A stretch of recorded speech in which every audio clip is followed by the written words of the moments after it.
Hello everyone, welcome to week 4 problem solving session for introduction to operating systems.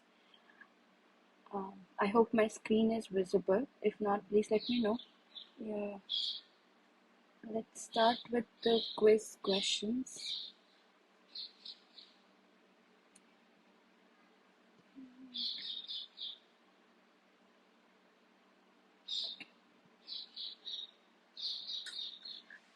Okay, so as usual, like we do every week, we are going to look at quiz questions related to week 4 content, which is interrupts and exception handling. So I'll give you some time to read the problem first and then we can discuss the solution. So the first question here is, when an interrupt occurs, the privilege level at the CPU is changed to dash from dash.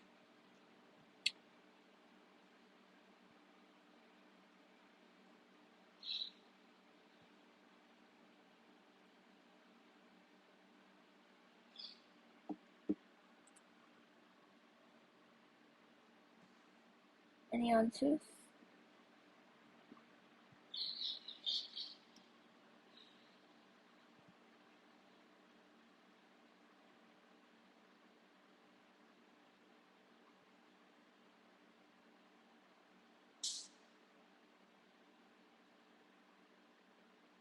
What happens when an interrupt occurs?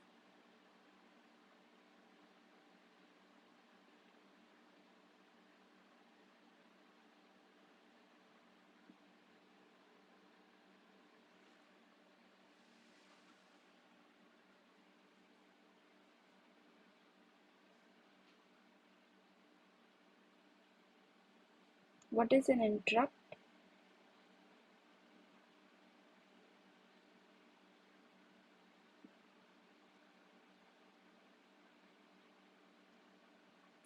So interrupt is a signal which is emitted by a device or uh, say any or CPU or any other component in your system, which is attached to you, which is part of your system.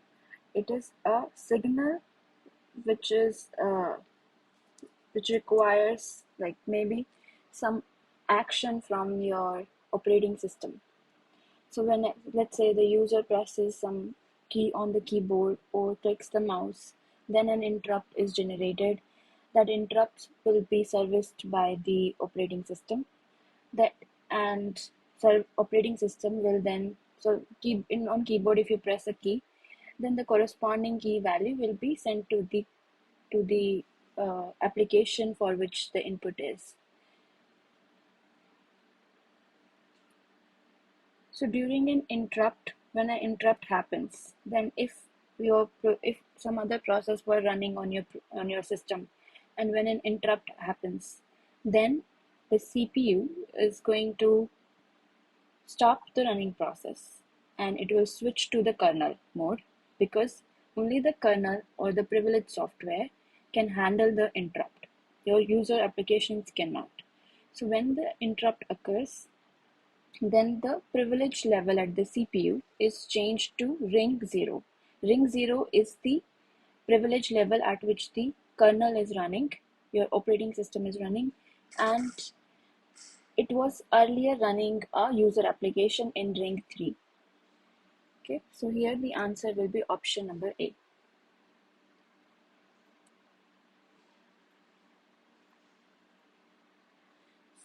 Okay, moving on to the next question. It's asking which of the which of the following acts as a cache for page table mappings?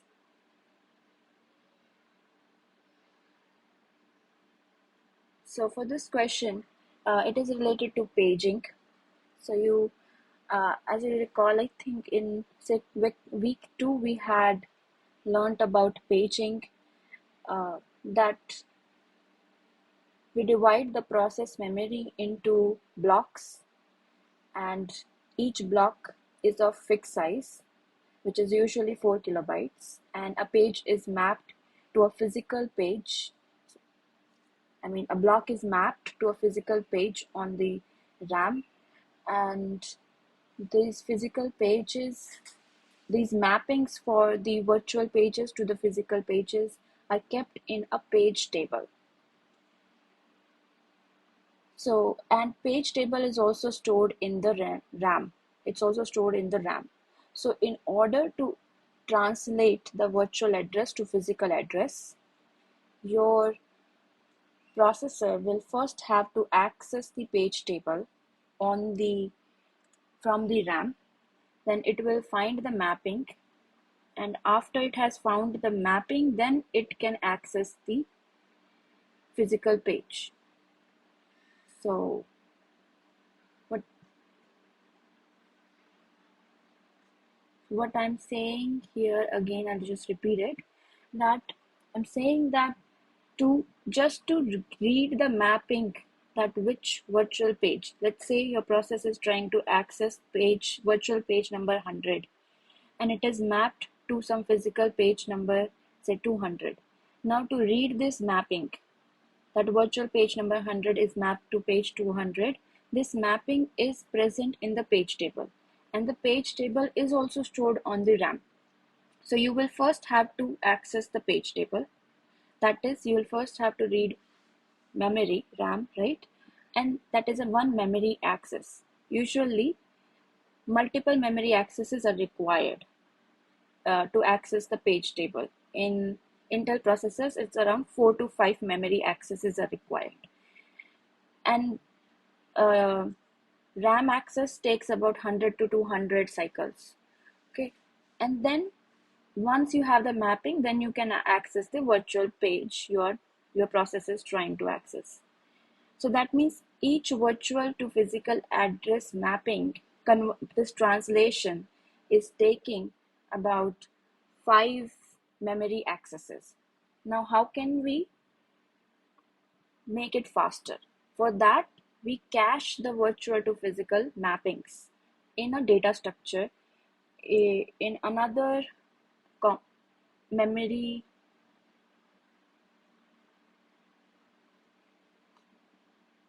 in another uh,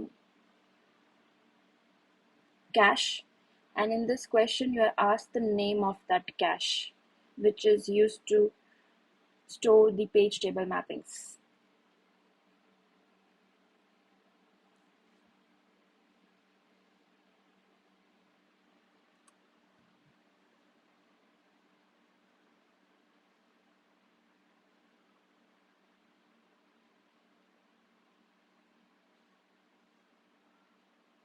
Does anyone know which of the following acts as a cache for page table mappings?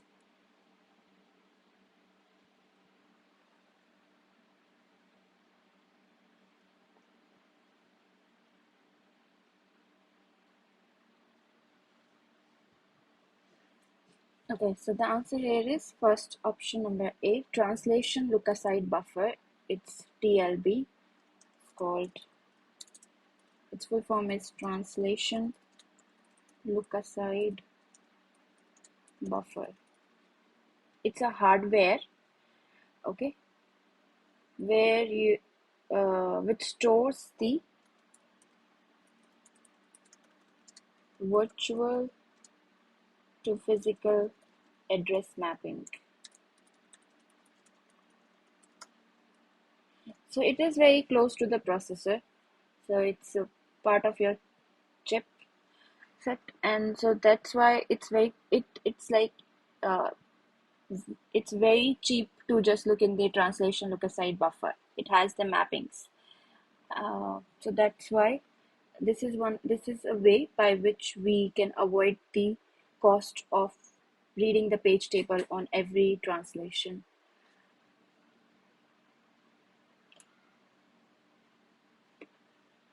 Any doubts?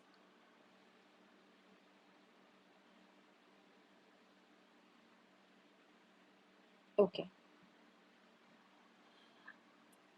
Okay, next question is state true or false. INTR is the instruction used in x86 to generate software interrupts.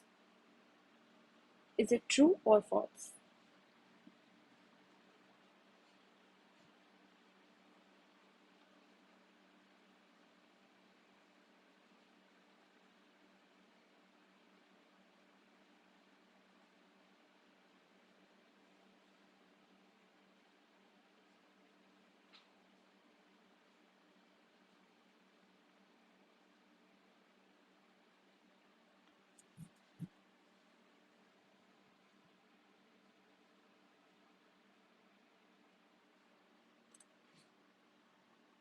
Any answers? INTR is the instruction used in x86 to generate software interrupts.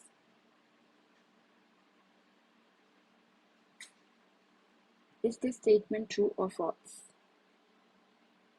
True? Okay, any other answer?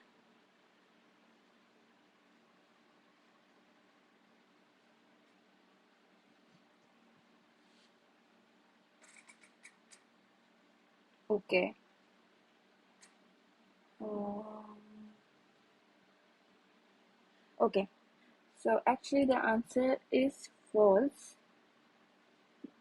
because the instruction INT, not R, INT, it's a bit confusing because INTR you would think that is interrupt, but INT is the instruction which is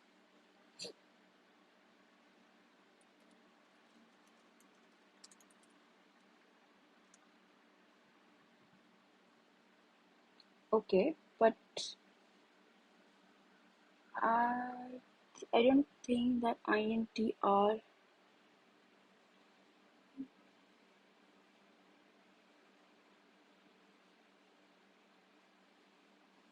So the question is specific to x86. So x86 in x86 the instruction. So when you're saying INTR instruction, that is an instruction I think present in another architecture like 8085 or 8086.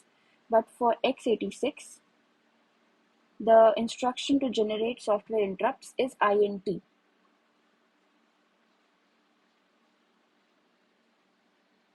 Okay.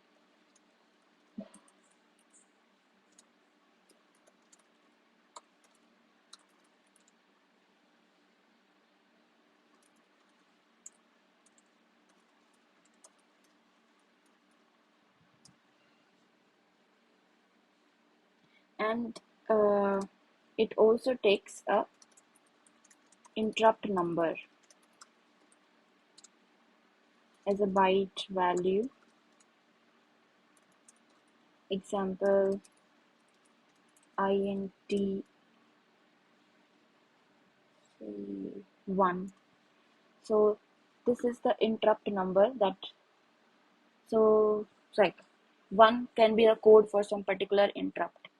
So this is the instruction, and to the instruction, with the instruction you are going to give a number which is corresponding to some interrupt.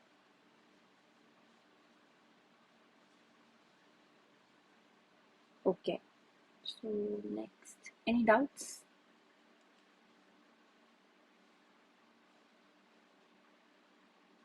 Okay. Okay, so this one is an interesting question. The question is, a system has 5 processes where the scheduling used is non-preemptive.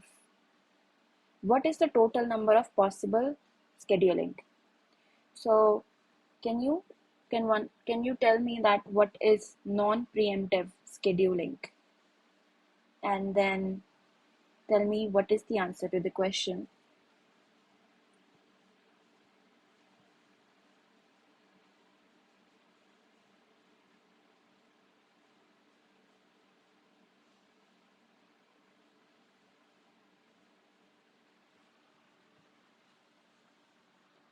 Anyone? What is preemptive scheduling? What is non-preemptive scheduling?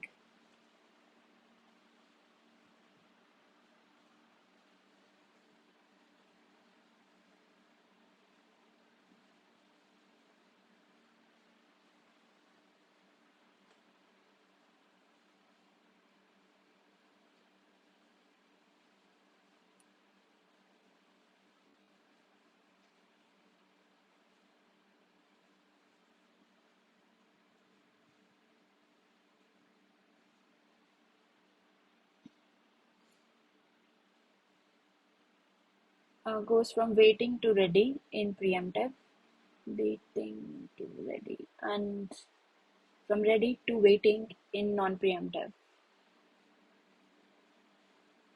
That's what you said, right? Okay. Okay. Yeah. So okay. So what does preemptive? That was a good try. Preemptive scheduling actually allows a process to be interrupted in the middle of its execution,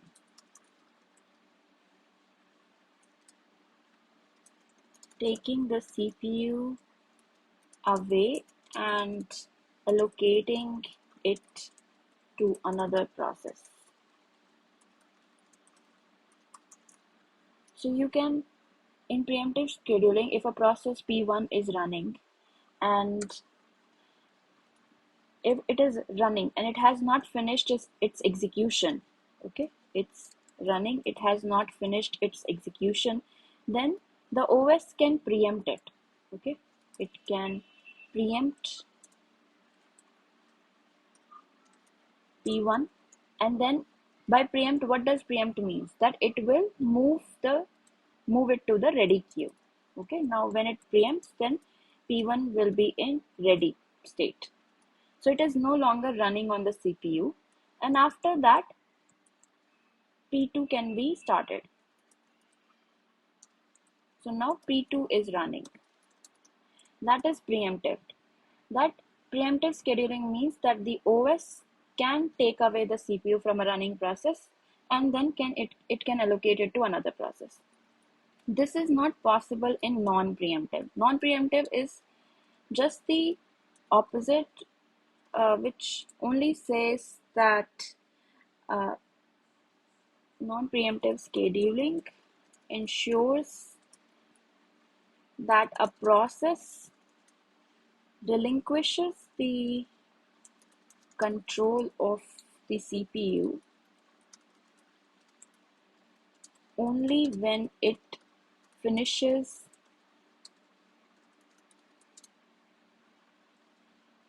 its execution. So in this case, if P1 has been given the CPU, until when P1 finishes its execution, the OS cannot stop that process. If that process has an infinite loop, then the process will be running forever. So it's like the OS cannot stop a process if the scheduling is non-preemptive. Okay, only when P1 finishes its execution, then it will be. So the only two states are possible here. It was initially ready, then it was moved to running, and then after that it can be blocked because it needs some, say, some IO, uh, or it can be terminated.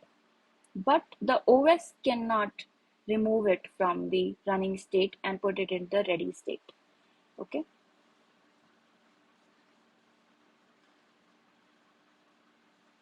So then here the question is, if a system has 5 processes where the scheduling used is, oh, five. So all of this is not part of the question. So I'll just highlight it. And coming back to the question again. So with this, now that you know what is non-preemptive scheduling, now try to answer the question. A system has 5 processes where the scheduling used is non-preemptive. What is the total number of scheduling possible?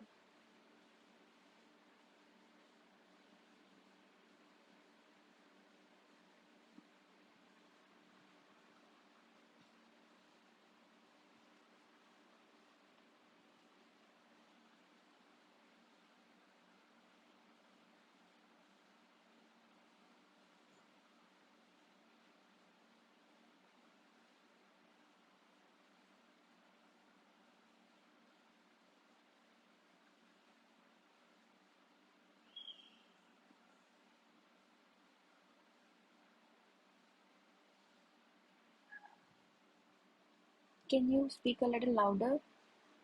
One second, I'll just.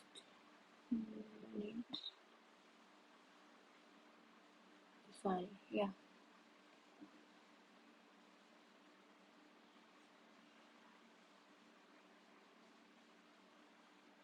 Can you speak again?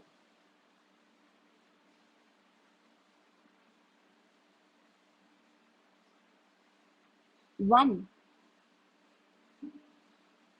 Are you saying one? Okay. No, the answer is not one. It's a little bit big number. So you are given five processes. All of the processes can be scheduled. Okay.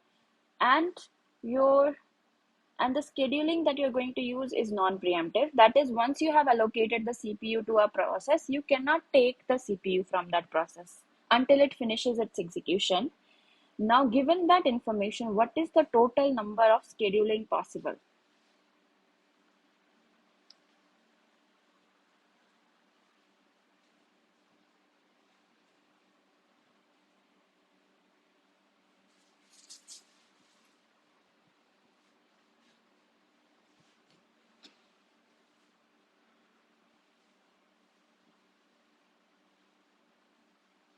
So it is, I'll just give a hint that it requires you to use permutations. How many permutations are possible? So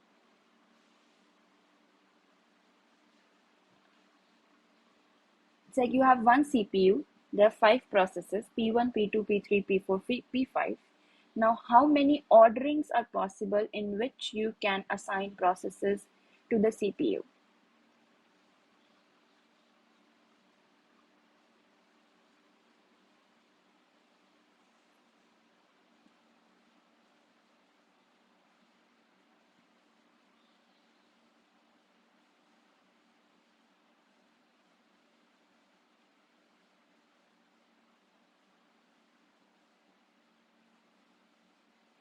Anyone?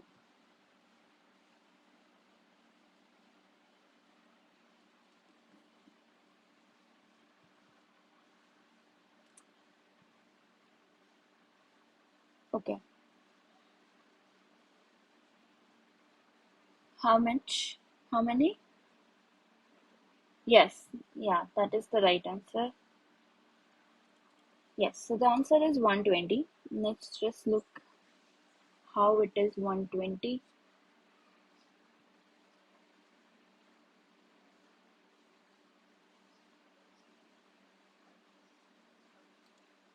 Yes.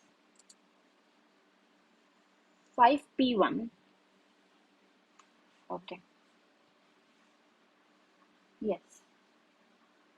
I'll just, okay. No, I wanted to explain here. Yeah, so assume that you have these,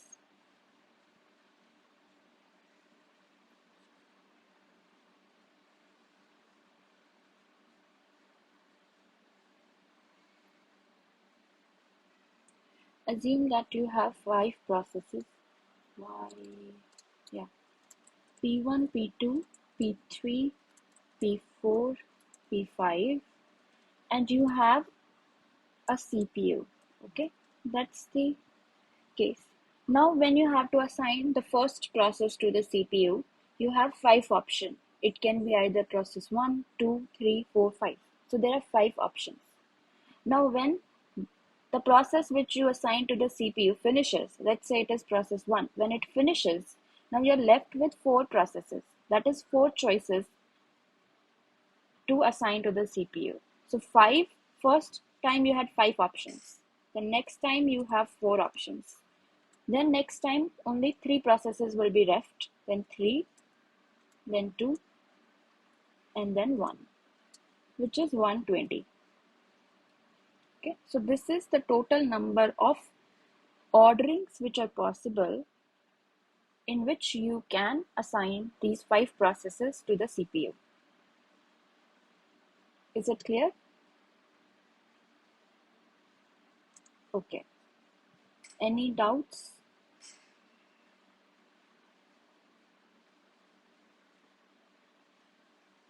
Okay. Okay. Okay. Moving on to the next question. The number returned by a successful write system call handler indicates. Can you mute yourself?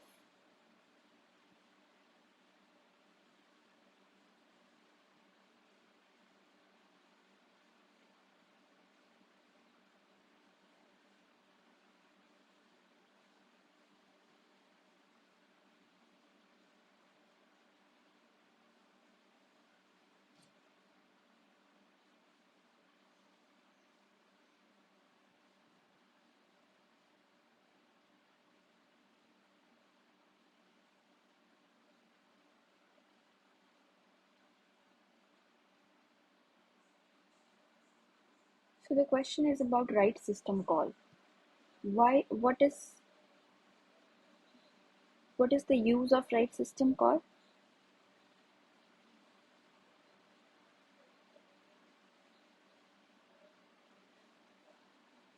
To invoke kernel for, yeah. So yes, we are. So that is the use of a system call. Like we have a system call so that we can request the kernel for some service. But what is the purpose of the write system call?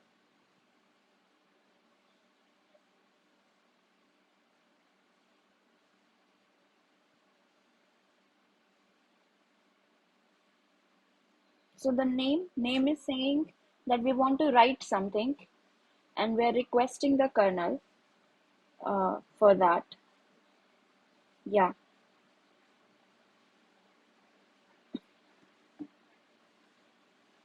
yes, that is right. Yeah, so we use it. So the write system call writes data from a buffer which is in the user application and which is declared by the user to a given device, such as a file. Okay, so so with the write system call, you are going to give as an argument the device or the file descriptor where you want to write and from and the buffer from which to write. Okay, this is because only the operating system has access to the devices, right? Your application cannot directly access any device on your system, so you need the operating system's help to do that. So the write system call writes data from a user buffer to a device such as a file.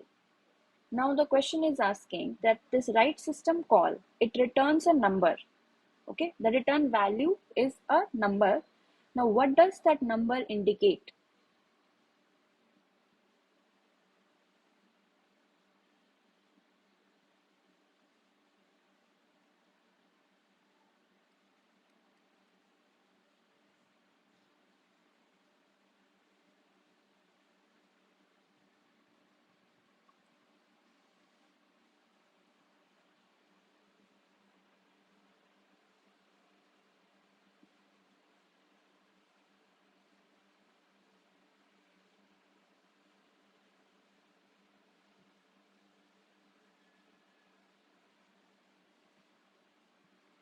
Okay, so anyone?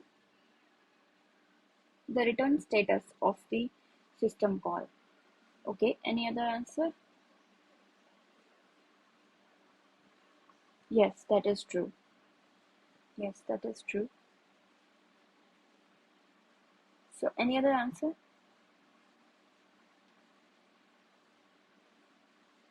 Okay, so if there is an error, then the write system call returns -1. Okay, -1 signifies that error happened and the write could not be performed. But you usually the number that the return value, the number that is returned, is the number of bytes returned to the file descriptor. So if your buffer had 100 bytes and it was able to write say only 50 bytes to the file, then it will return 50. Okay, and if it has written all 100, then it is returning 100. So the number of bytes which are returned to the file descriptor, that will be your return value. And if the let's say the device was not present, or the file could not be opened, or the file is say read only and you're trying to write it. So a number of possibilities are there when the write operation can fail. In those cases, it returns a value -1. So saying so actually B option here is very general. It's very generic. It's not giving any useful. It's like it can be true for any. Yeah, you can say this for anything, right? A function always returns the status. Uh, and the -1, or whether the uh, write operation was successful or not, that is signified by the return value 2. But the more correct answer here in this for this question is option A, that is the number of bytes returned to the file descriptor. Is it clear?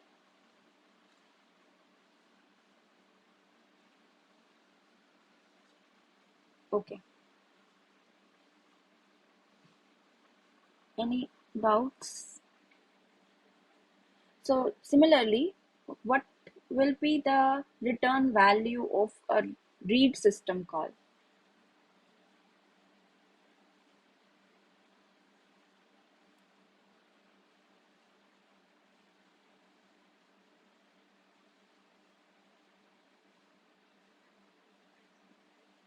Yes, yeah, that is right.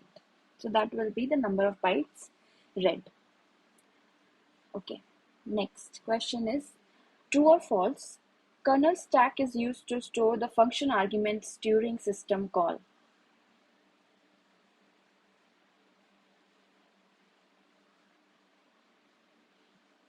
So then first, can you tell me who invokes the system call?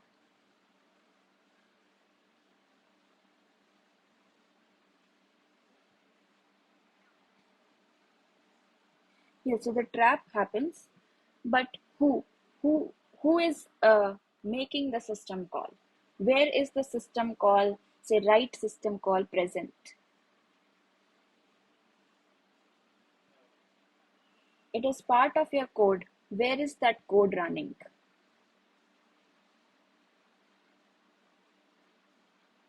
Yes, function, but where that program which has the system call, where is it running? Is it a user application or is it kernel code? Right. So it's a user application. So the user makes a system call, right? A user application makes a system call, and system, then what happens?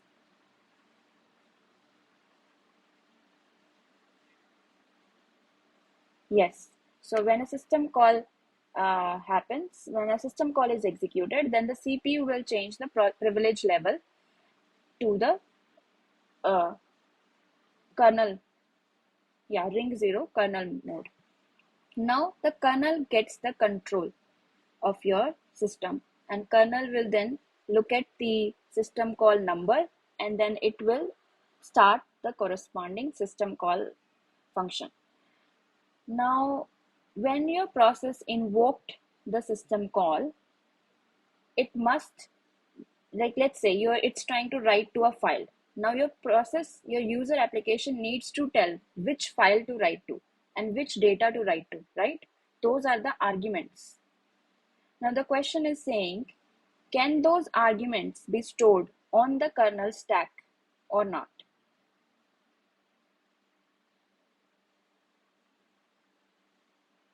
There is a background noise. Can you mute yourself when you're not answering? Thank you.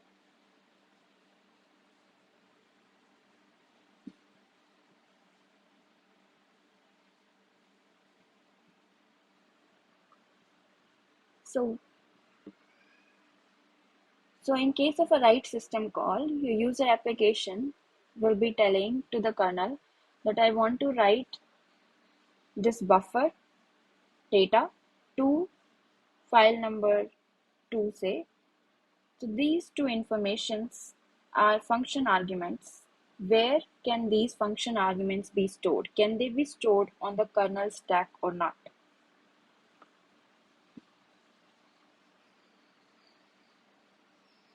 Okay. Does anyone have, yeah, go on.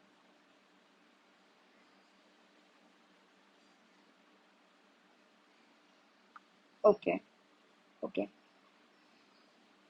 Does anyone have any other answer?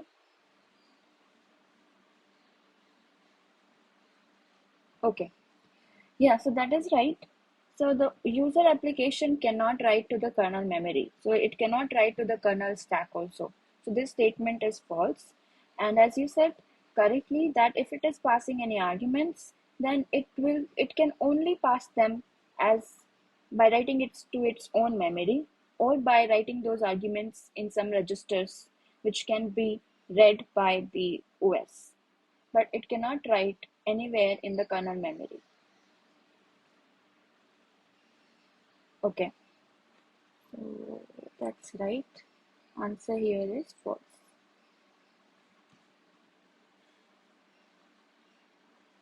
Good.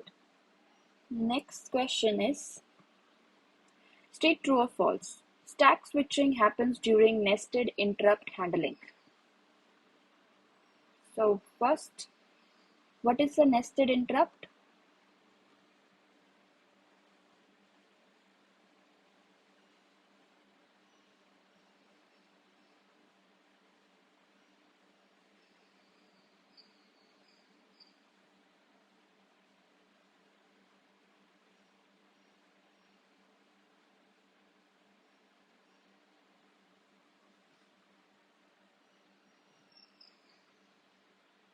Anyone? What is a nested interrupt?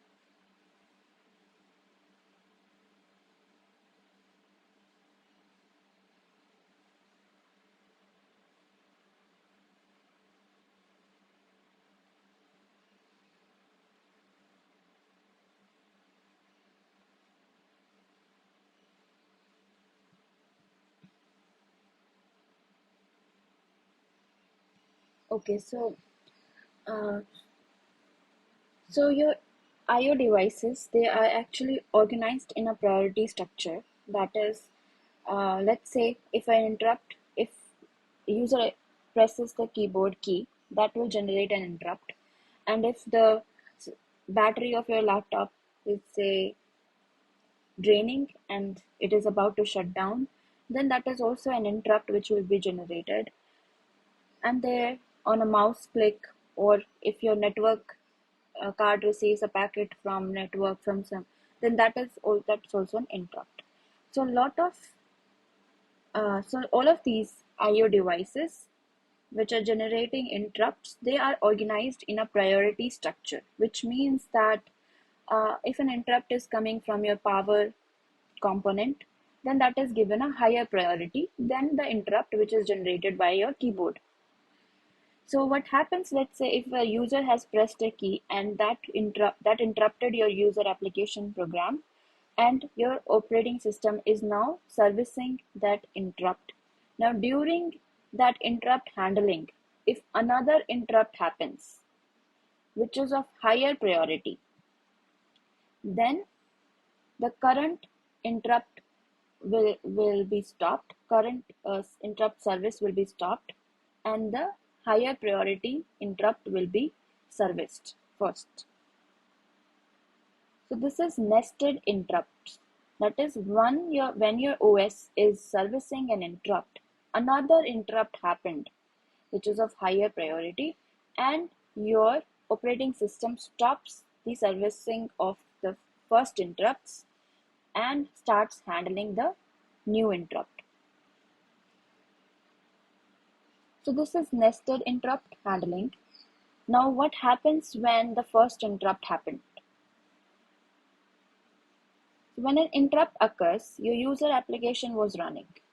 Now when an interrupt happened, so at that time the CPU switches the privilege level from the uh, user to the kernel, right? And your user process is stopped. The control goes to the OS. The OS look at the interrupt value, that which interrupt has occurred. Then based on the interrupt value, it starts a interrupt service routine. That is, it starts processing the interrupt. Now, during this, before it can service the interrupt, it needs to store the program state, because a context switch has happened here. The context switch happened from the user to the kernel. That is called a context switch. Okay.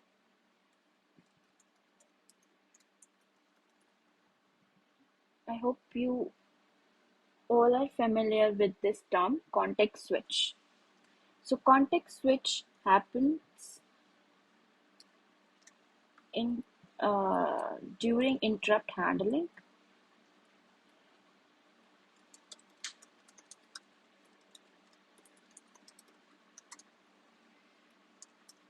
Context switch hap happens, okay, from user program to kernel. Now what happens in a context switch? So during a context switch, the users, the process state, okay, the process which was running, that process state, that is its registers, are stored in kernel memory, and then interrupt service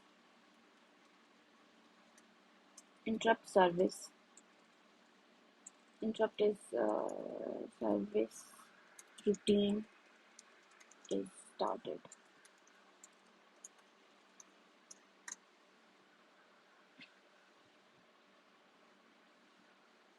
Is there any doubt in this?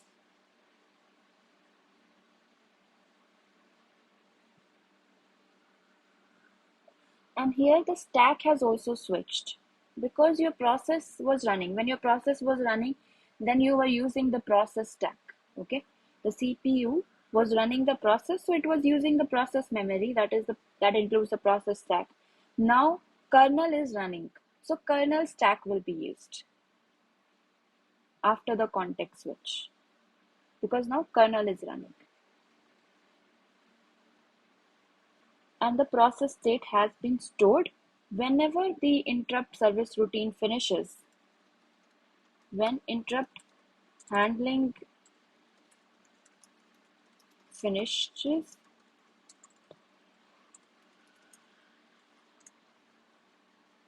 the process state is restored. Okay, that is, the registers, the values, they are restored back. Now here the question is saying, when the interrupt is being serviced, another interrupt happened. Now will there be a stack switching or not? During interrupt handling, kernel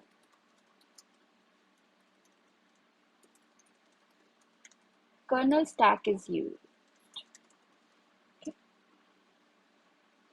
Now if one interrupt is being handled, another interrupt occurs, will there be a stack switching or not?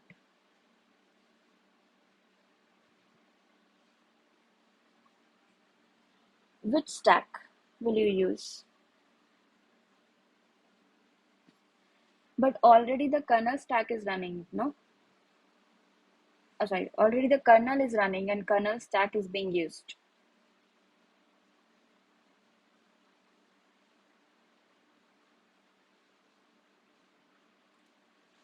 So earlier process P1 was running, then interrupt came, so context switched to kernel.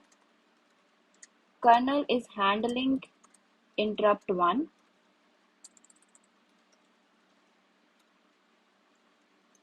When another interrupt, higher priority interrupt occurred,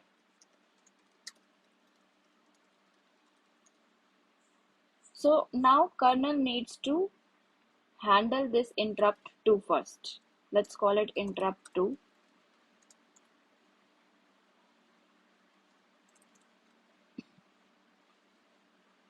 Okay, so then, but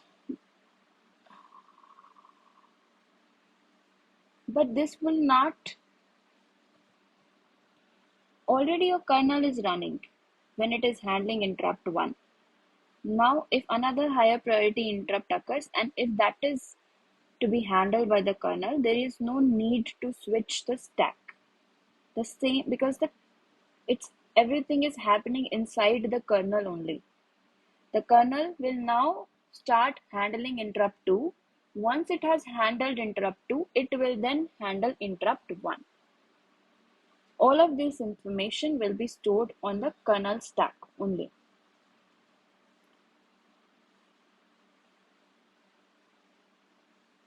Does that make sense?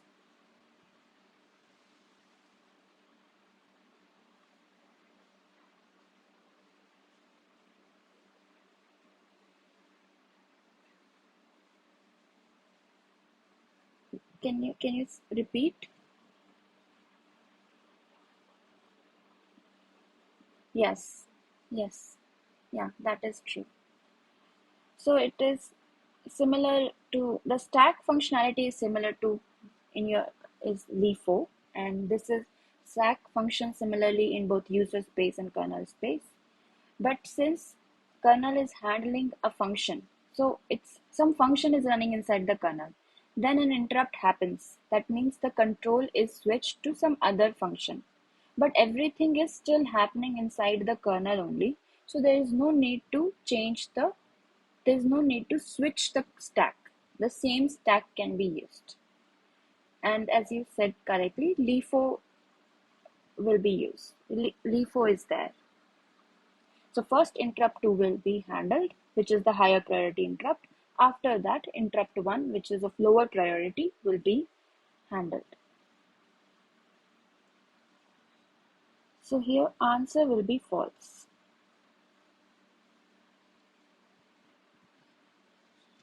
Okay, any other doubt?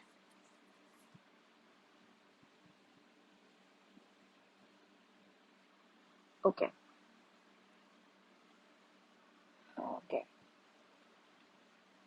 Can you please mute? Yeah, okay, good. Okay, problem number 8. Consider a system having 5 CPUs, 9 processes. The upper bound of the number of processes in the running state is dash and blocked state is dash. When is a process in running state and when is a process in blocked state?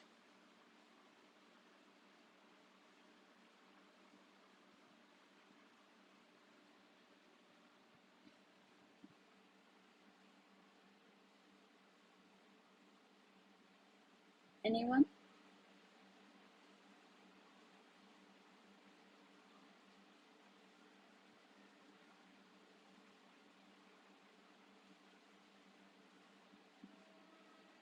Okay, so process is in running state when it is allocated a CPU. When it is executing on the CPU, that is running state. When the process is not executing on the CPU and it is set to be, and the CPU is actually free, but the process is put in a different state. It's not running on the CPU. It can be waiting for an IO. Okay, at that time it is called to be in blocked state. It is not ready for execution because it is waiting for some IO operation. So that is blocked state. Now the question here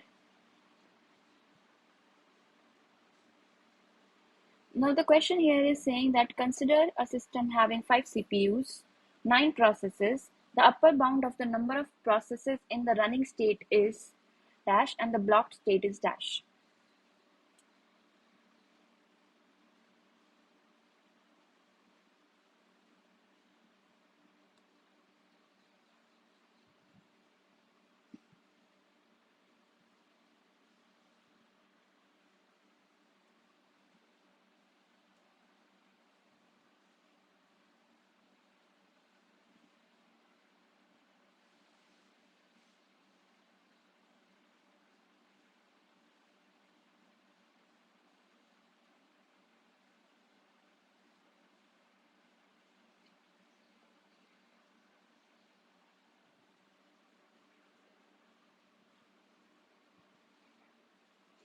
Yeah, yes, that's right.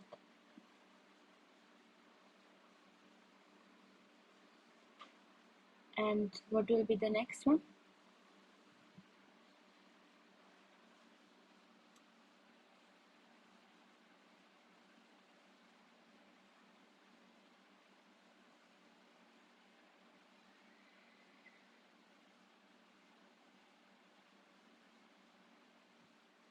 4. How?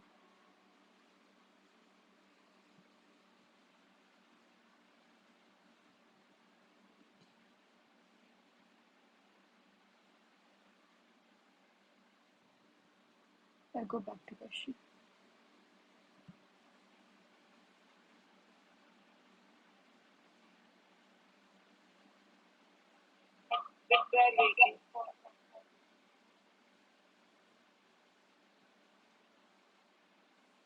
Okay.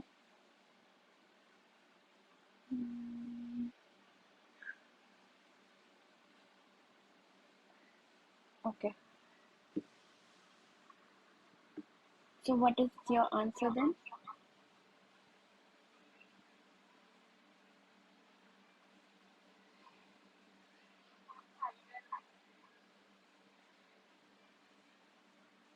Okay, yeah, that's right. Yeah, so since there are only 5 CPUs and only 5 processes can be running at time at one time, right? Because there are only 5 CPUs. So the upper bound of the on the number of processes in the running state is 5, and blocked state. So how many processes can be in blocked state? All of them can be in blocked state. Yeah, because it's possible that you ran first 5 processes, then all of them required, say, some IO operation, and all of them blocked. Then you ran another 4, and then it is possible those 4 also required some IO operation, so they also became blocked after some time. And it is possible all of them are blocked at the same time. So we're just here asking the upper bound, which is possible. So that is 9. All of the processes can be in blocked state. Is it clear?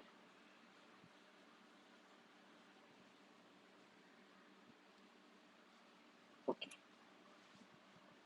So the answer here is 5, 9.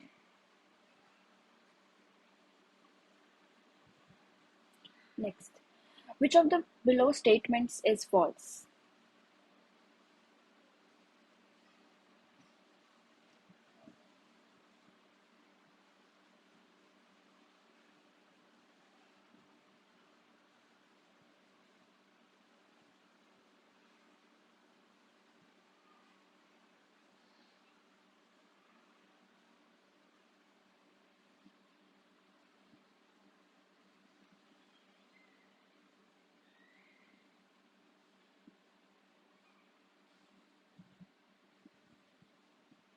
We had done this question, I think, just now. Which of the below statement is false? Yeah, that is right. Yeah, so we discussed that why C is false because a user. So the C statement is kernel stack is used to store the function arguments during system call, and we discussed that during system call the function arguments are to be passed by the user application, and the user application cannot write in kernel memory, so they cannot be stored on the kernel stack, and they can be only passed as a process memory or by registers. Now, so C is false. So is it clear to all of you that why A, B, and D are true?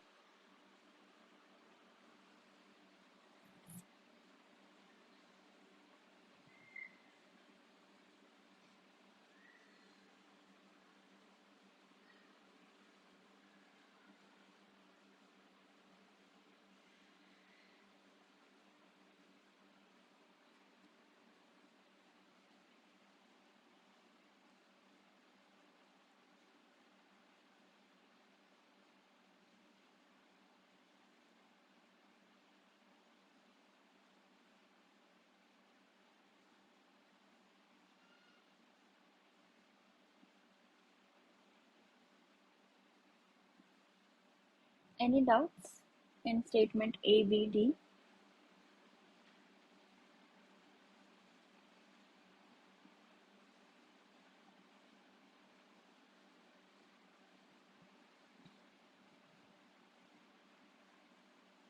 Okay.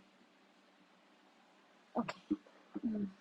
Okay. Then right answer is option C.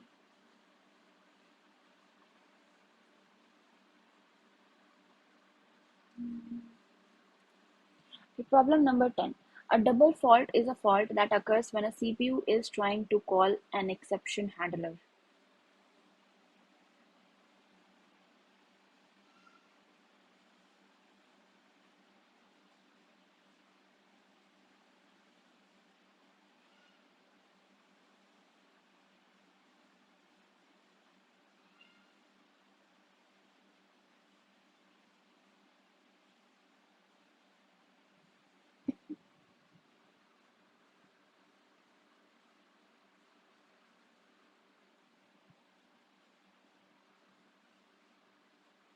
Is this statement true or false?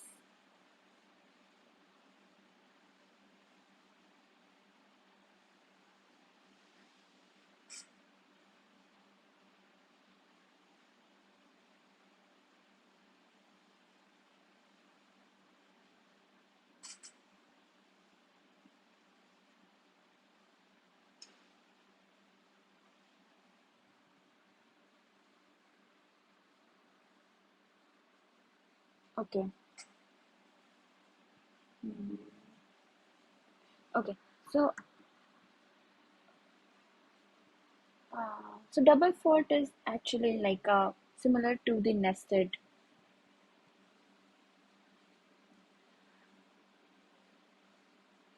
So double fault is actually similar to the nested interrupts. Okay. So if when an interrupt is being serviced, if another interrupt occurs, then that is called and that new interrupt is of higher priority and that is serviced. That is a nested interrupt.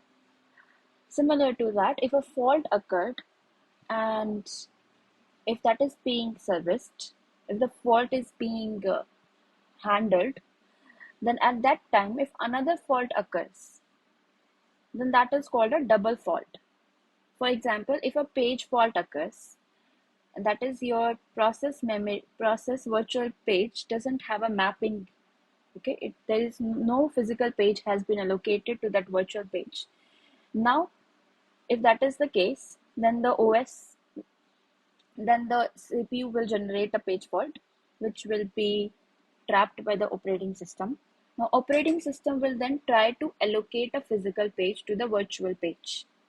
Now, if during that fault handling, if it finds that your system does not have any memory, there is no free page available, then that is another fault.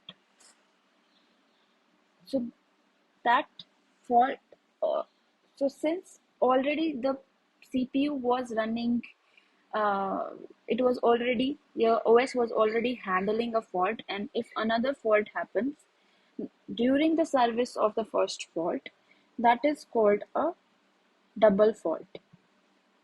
But the statement here is saying that double fault is a fault that occurs when a CPU is trying to call an interrupt handler. If the CPU is trying to call an interrupt handler, that is not a double fault. If a fault happens when at that time, and that is a fault, but that's not a double fault. Is that clear?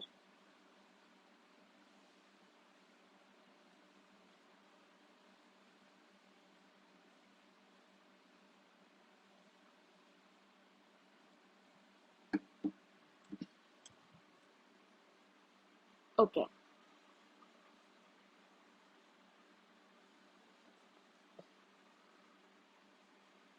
Okay, so here the answer is false.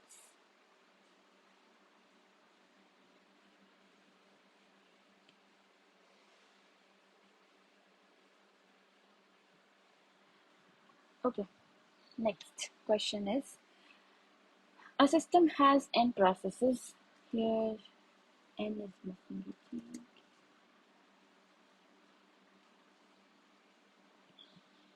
This question we have already done. I'm sorry, I think I can mute this down.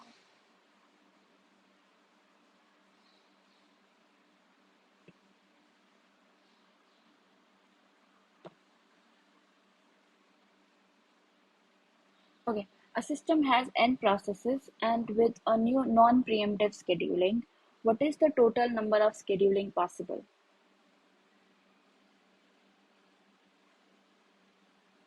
Right, that is right. So we've already done this before.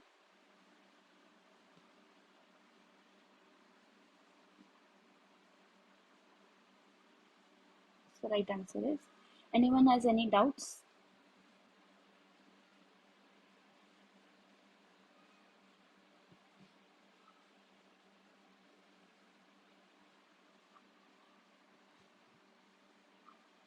Okay.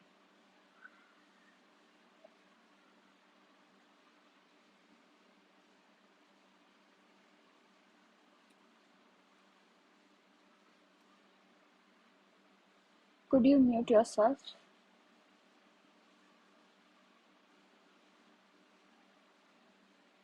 Okay, so the next question is, when a CPU is interrupted, it, therefore option, stops executing instructions, acknowledge interrupt and continues, acknowledge interrupt and branches to subroutine, and last option is acknowledge interrupt and waits for the next instruction from the interrupted device. So what is the right answer here?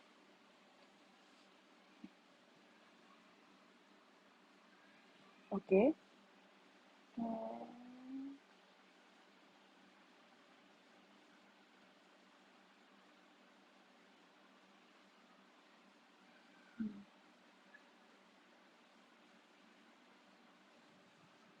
any other answer?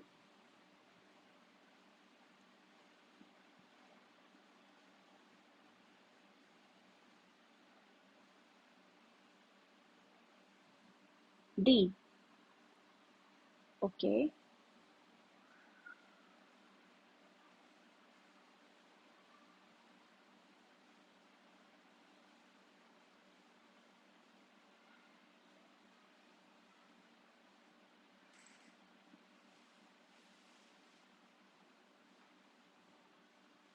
Okay, so the right answer here is option C.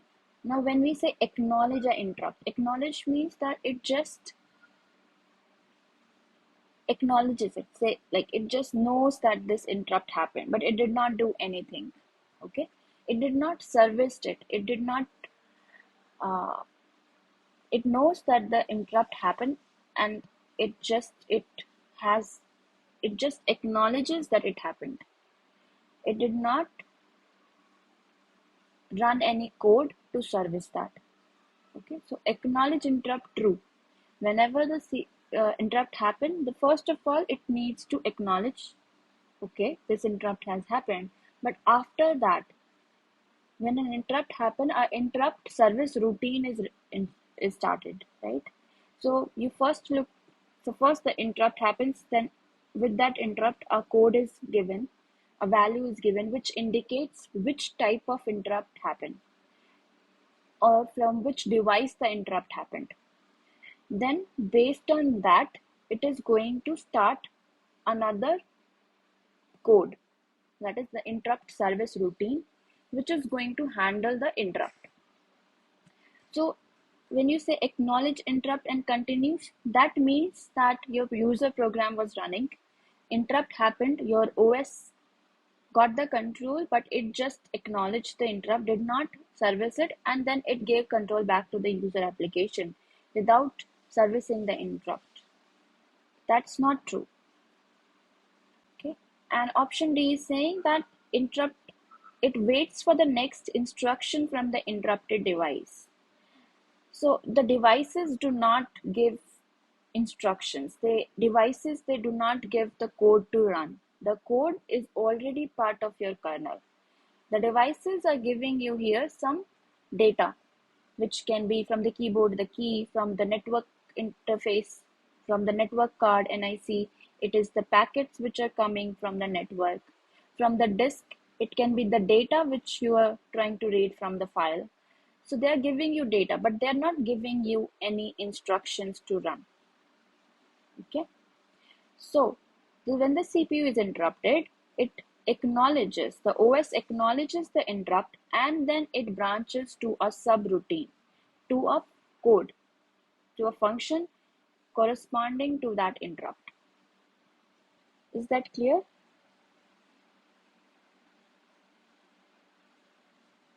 Okay.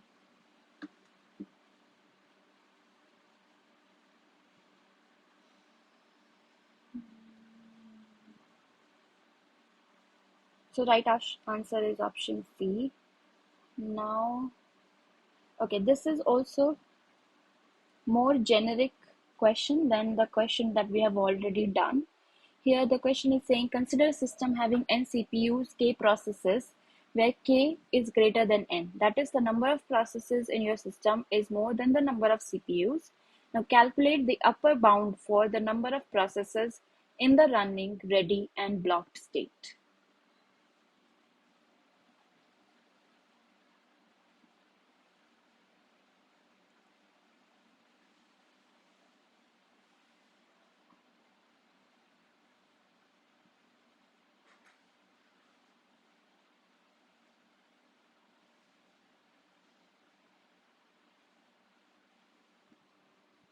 B. Okay.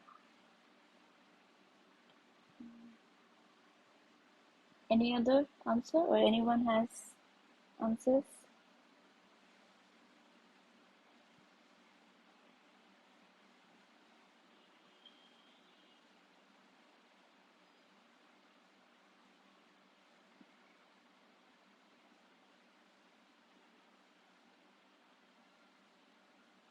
Okay, right. Okay. Can you explain also?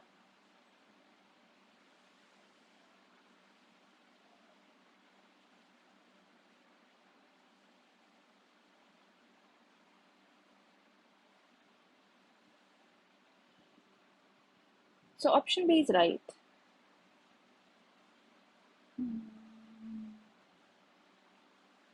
Come again.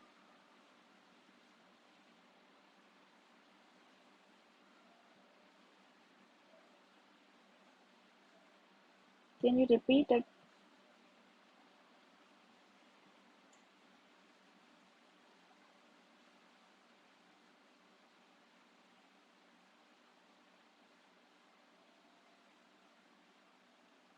Can you repeat your answer?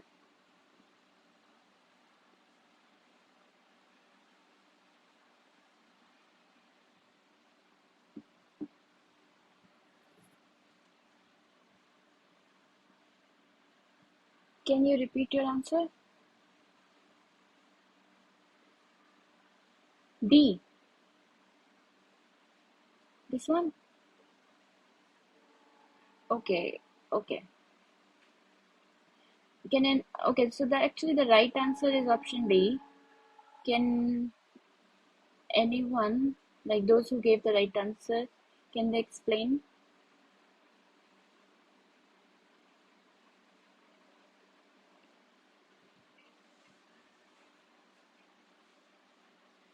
Right. Right.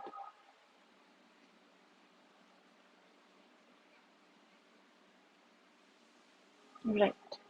Yeah, so there are only n CPUs. So the number of processes that can be in the running state is limited by the number of CPUs here, because number of processes is greater than CPUs.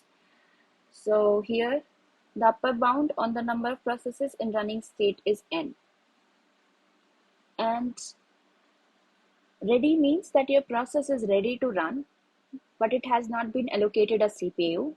So all of the processes initially can be in, say, ready state, and none of them have been allocated a CPU. So all the processes, that is K processes, can be in the ready state. And as I explained earlier, all the processes can be in the blocked state also if all of them are waiting for some IO. So then all of them can be in the blocked state. So here also K. So the right answer is option B, N, K, K. Is it clear or are there any doubts?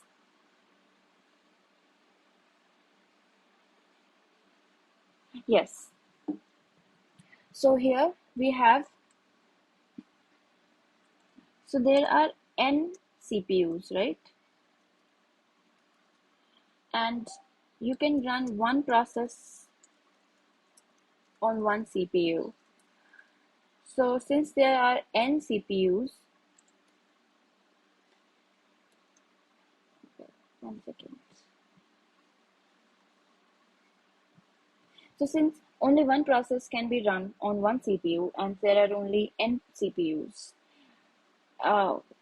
K, so the number of processes is K, which is greater than N. Like for example, you can have 5 CPUs and 10 processes. So then only 5 processes at max can be run simultaneously. Is that right? Is that clear?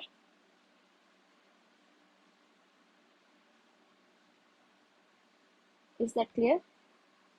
That only 5 processes can be run at the same time because there are only 5 CPUs.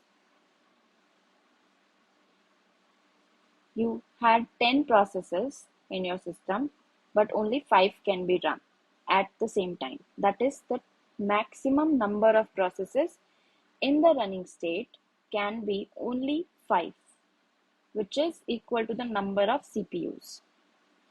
That is why N. The upper bound for the number of processes in running state is N. Okay? Okay.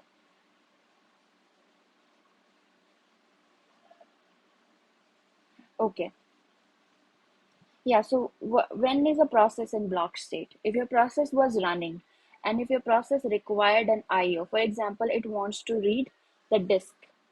So it need to read a file from disk. At that time, when it is waiting for that operation to finish, or if it is waiting for some network packets, some, okay, so at that time when it is waiting, it is not doing any useful work.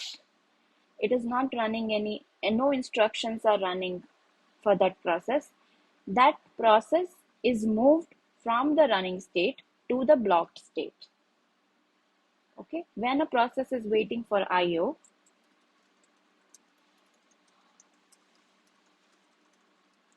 for an IO operation such as reading from disk, it is moved from running state to blocked state or waiting state. Okay, that is, it is going to wait for the IO to finish.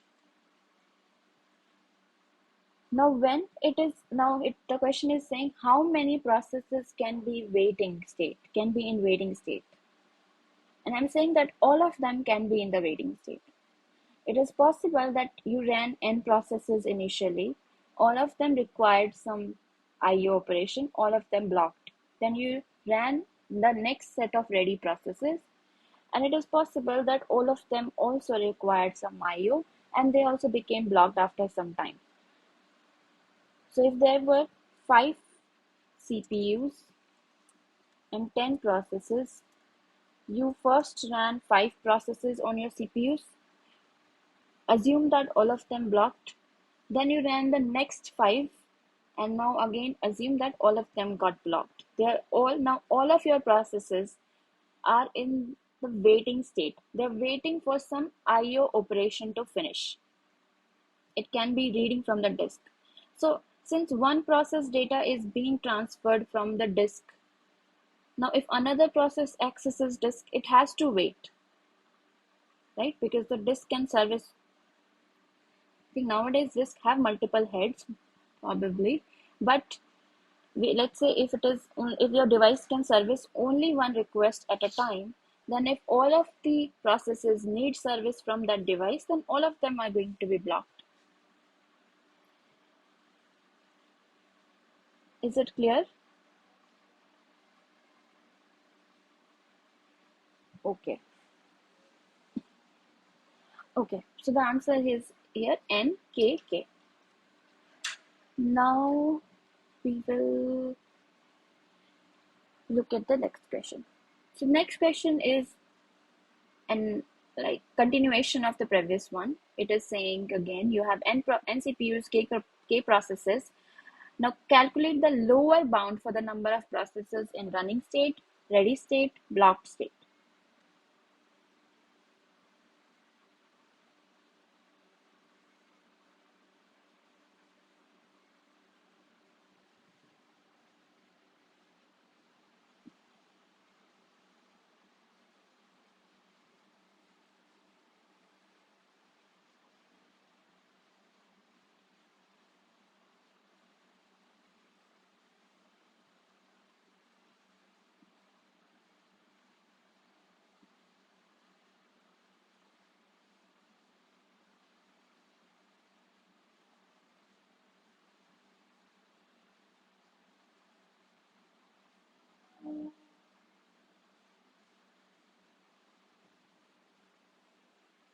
Any answers? How many processes in your, yeah, okay, yeah, okay. What about ready and blocked?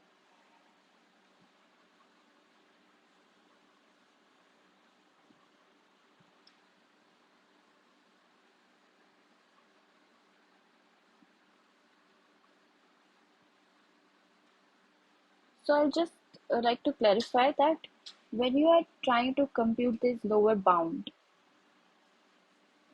like you can do them separately for all the states. Like for running, you don't need to worry about what will be the state of processes if it is not running. I mean, all of them, you consider them separate, three separate questions. Okay, they are not related here. So question number one here is lower bound for number of processes in the running state. Then question number two is lower bound for processes in the ready state. Consider all of them as different questions.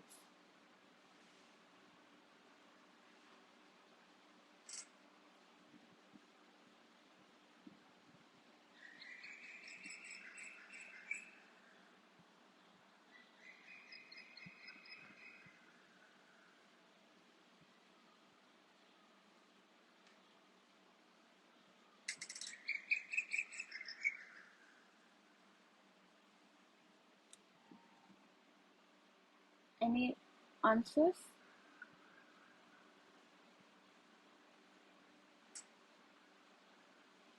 Okay, so the first answer you gave was 0, which is right.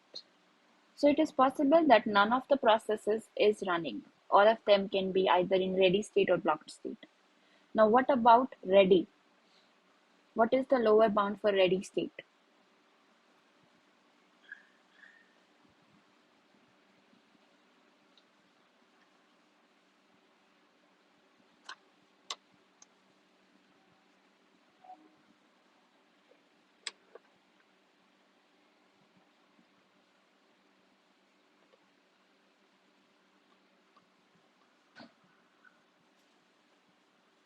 Any answer?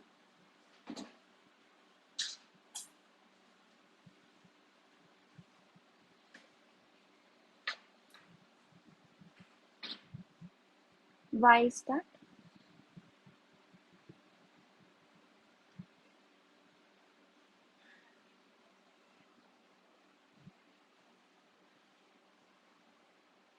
Hmm. But they can be blocked also, no?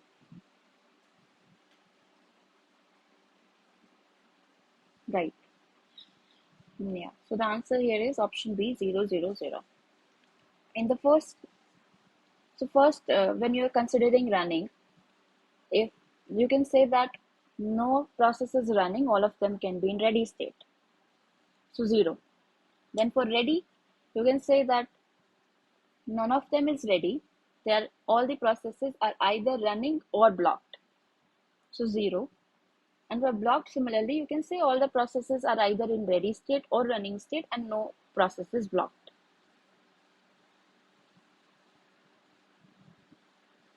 Is that clear?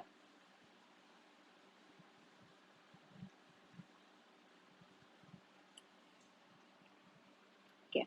Is it clear to everyone?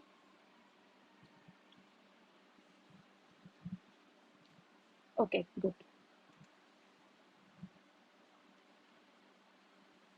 Okay, so the answer here is B.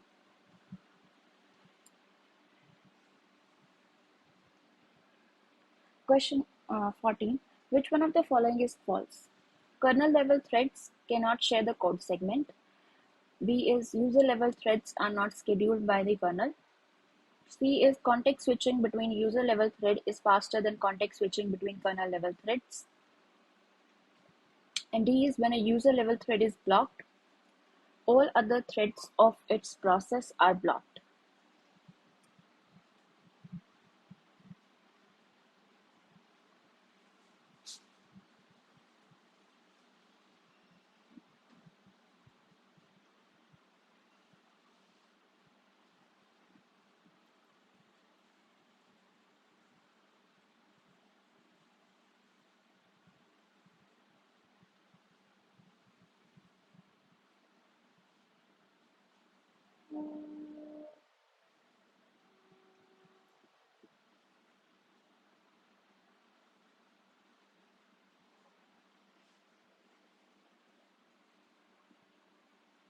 Kernel code.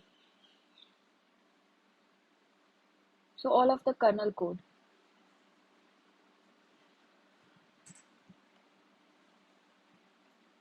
When your process is multi-threaded, there are multiple threads, then threads share the code usually. Now the question is specific to kernel level threads.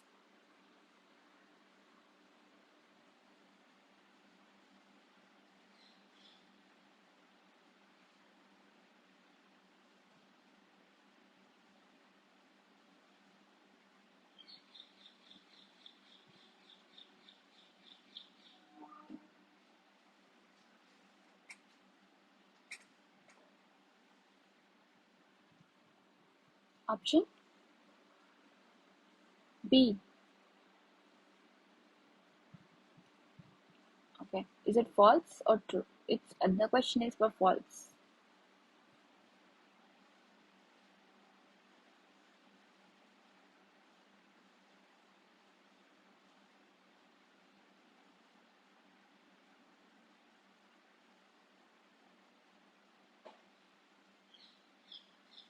Okay, so what are user level threads and kernel level thread?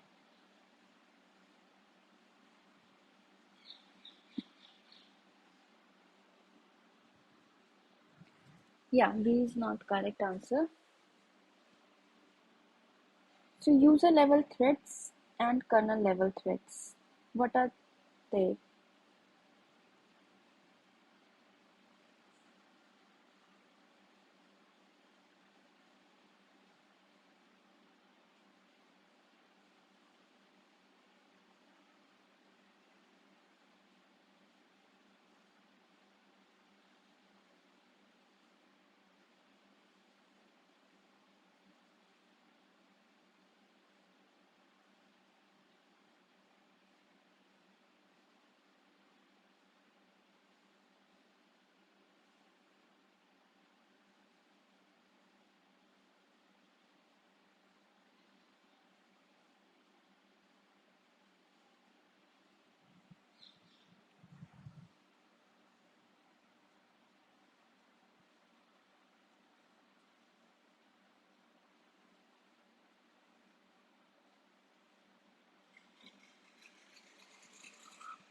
Okay, so your user level threads are the threads which are created and maintained by the user.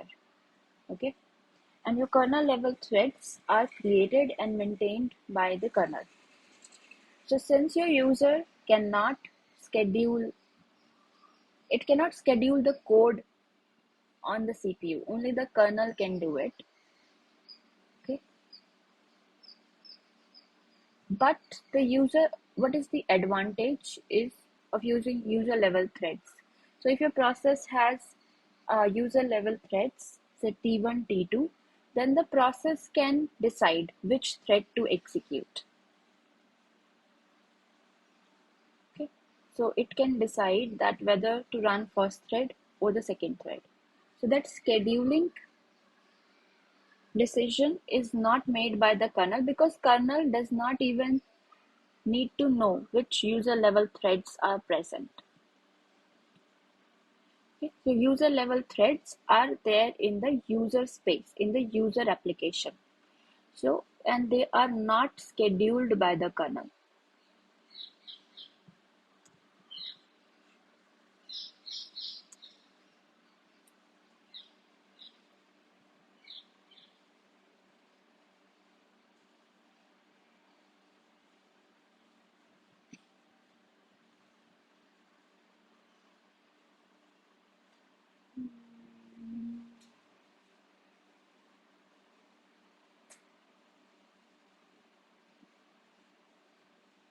Like here, there'll be different threads, there'll be different execution units in the user space, which are these. And each thread is here mapped to one kernel thread, okay, which is running here. So kernel threads are running in the kernel space, user threads are running in the user space. Okay, and this one.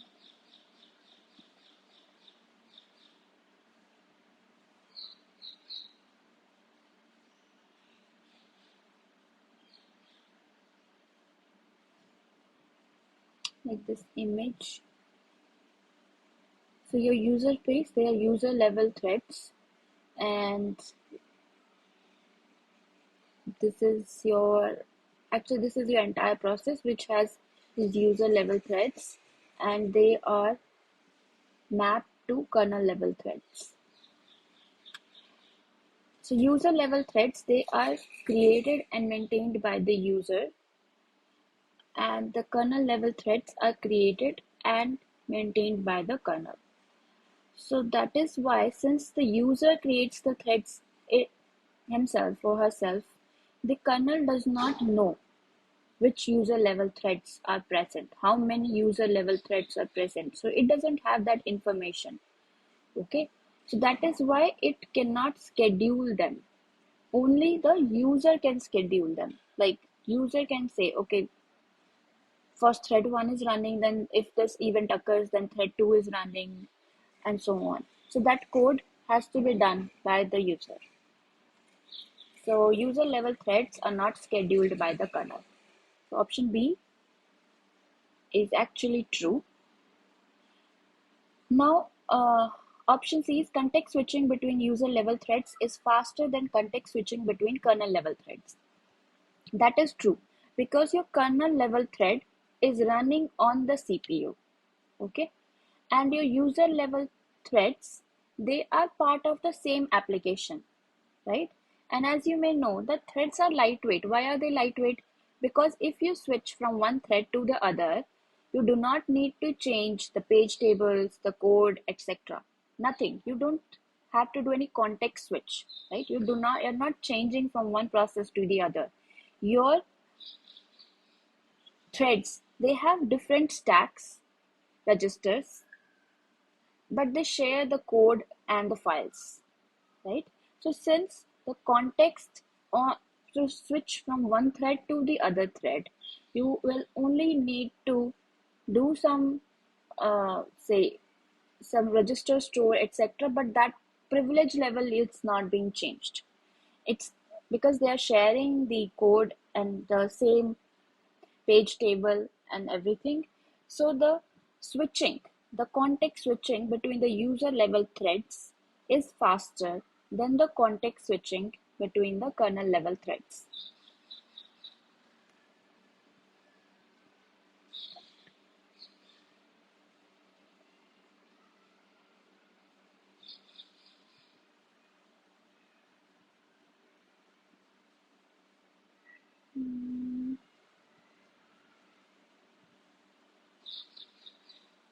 Here, context switching between kernel level threads would mean that if one kernel level thread is running, that is one corresponding to one user application. Now, if you stop this kernel level thread, then you are going to start another process, right? As in this case here, where did that go? Yeah, in this case, you have only one processor P here. These are your kernel level threads, dots, and these are your user level applications or threads which are mapped to each kernel level thread. Now, since there is only one processor, if this first kernel thread is running and say it needs to be preempted, so when it is preempted, another kernel level thread is executed, but a new process is executed. So the first process context needs to be stored and the second ones need to be restored. Okay, so since the process switching is happening here, that is a costlier operation. Okay, the process state has to be switched here. That will be costly, and that is why the context switching between the user level threads, because they are part of the same application, that is faster than context switching between the kernel level threads. Okay, last one is when a user level thread is blocked, all other threads of its process are blocked. So it is true, because if a user level thread is blocked, then since only the user know about it, that this thread has been blocked, and the kernel has no information about it. The kernel doesn't know whether the thread which is has been assigned to the by the kernel to the so the kernel level thread is there. On top of that, the user level thread is running. So kernel doesn't know whether that thread, if that thread is blocked, then the kernel won't have any information. And since the kernel doesn't have any information, and the user application, if it has, since it is blocked, that is, the user application is not even running. So how can it even change the thread, right? Only the user level threads. So the user level threads are scheduled by the user. If one of the thread becomes blocked, kernel has no information of knowing that. So that is why if one user level thread is blocked, all other threads of its process are blocked. Is that clear?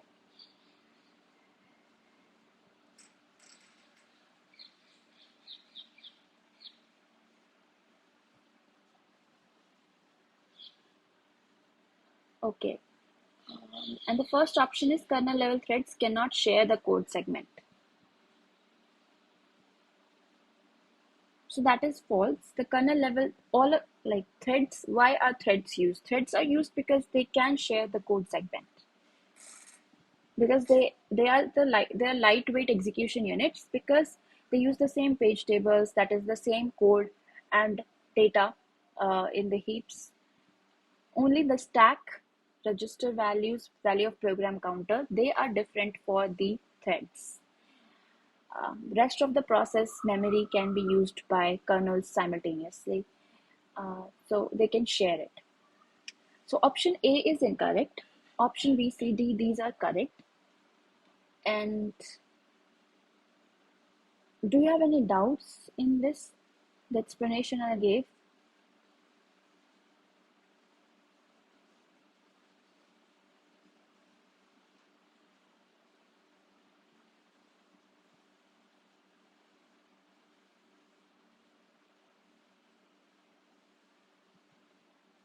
Any doubts?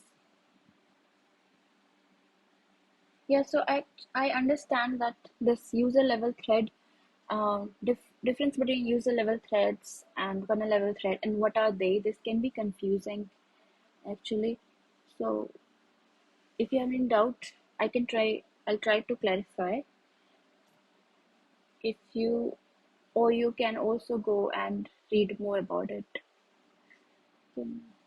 I'll try to suggest some sources.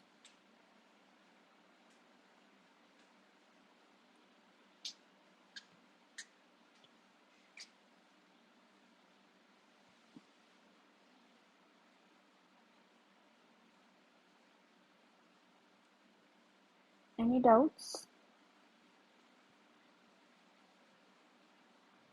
Okay.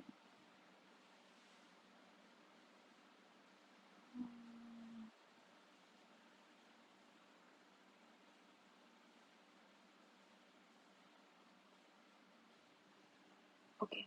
I'll tell you the source in the end. Here the answer is option A. Next question is, context switching is not required for a system without multi-programmed OS. True or false?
Okay, context switching is not required for a system without multi-programmed OS.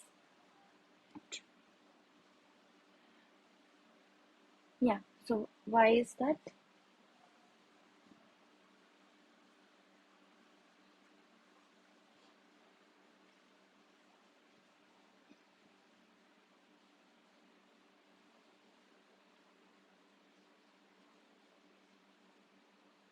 Yeah, but we are saying it is not multi-program, means there is only one process. It can, um, yeah, so there is no multi-programming. There is only one program. Will you still need context switching?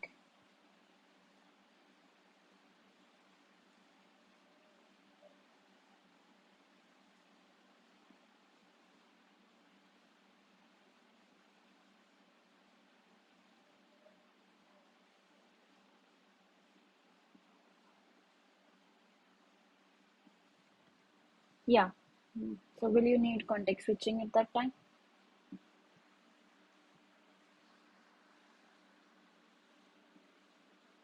Yes. Yeah. So that is right. So if your program is running and IO happens, that at that time your process needs to be stopped, and then interrupt needs to be handled. So that means your process state needs to be stored, and then interrupt will be handled, and once the interrupt has been handled, then your process state needs to be restored. So all this state, storing the state of a process and restoring it, that is context switching. So here what the word context means, the state of that process, the context. We are storing the context of a process, that is its registers, or some registers and some memory. Usually it's registers only. So we're storing the context of the process. Answer is false here, that context switching is required even when even when your system can run only one program at a time. It's a uniprocessor. It's only multi-programming is not there. Only one process is run at a is only one process is run. Even then, you need context switching. Okay. So the answer that you gave was right. Now I will just quickly.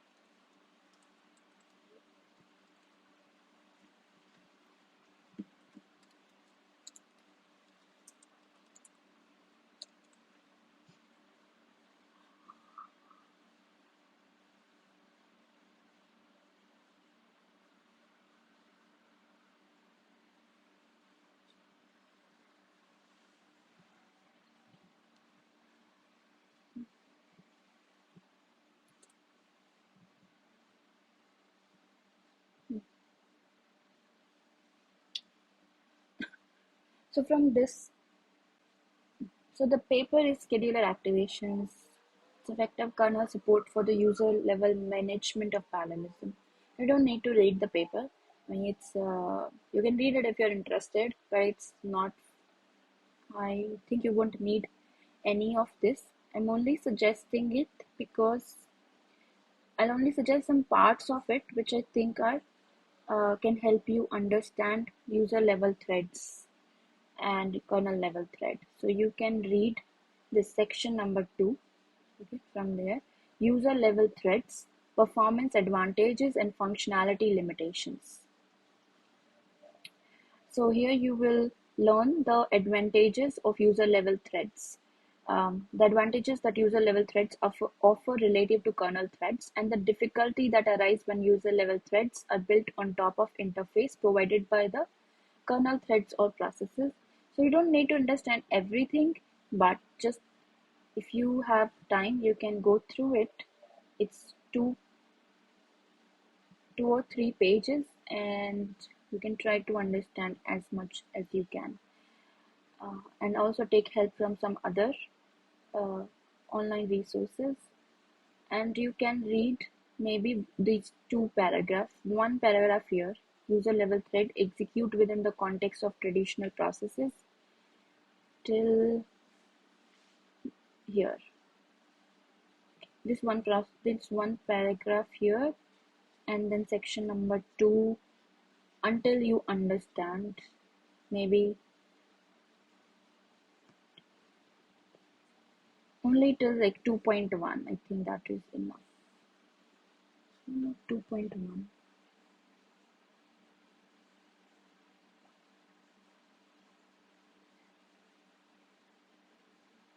Yeah, so I just put the link.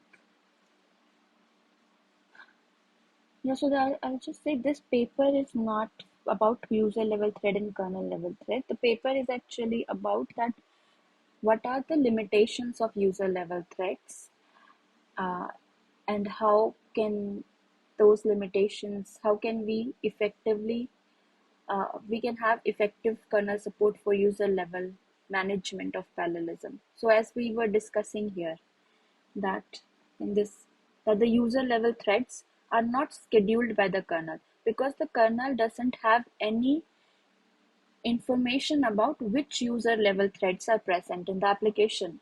Now, since because of that, this option number D, this can happen, that when a user level thread is blocked, then all the threads of that process are blocked.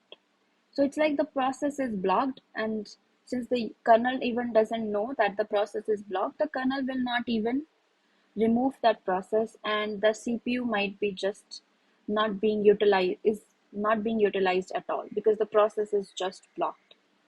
Okay, so this is resource wastage. Resource is not being utilized properly here, and the kernel cannot unblock the process also. So it's because of these kind of limitations, this work has suggested some approaches for that, and if you're interested you can read it, but uh, I am suggesting only to read 2.1 here, 2, which is about 2 pages, so that you can get a better idea of user level threads, kernel level threads, and the limitations of user level threads. Okay. Are there any questions?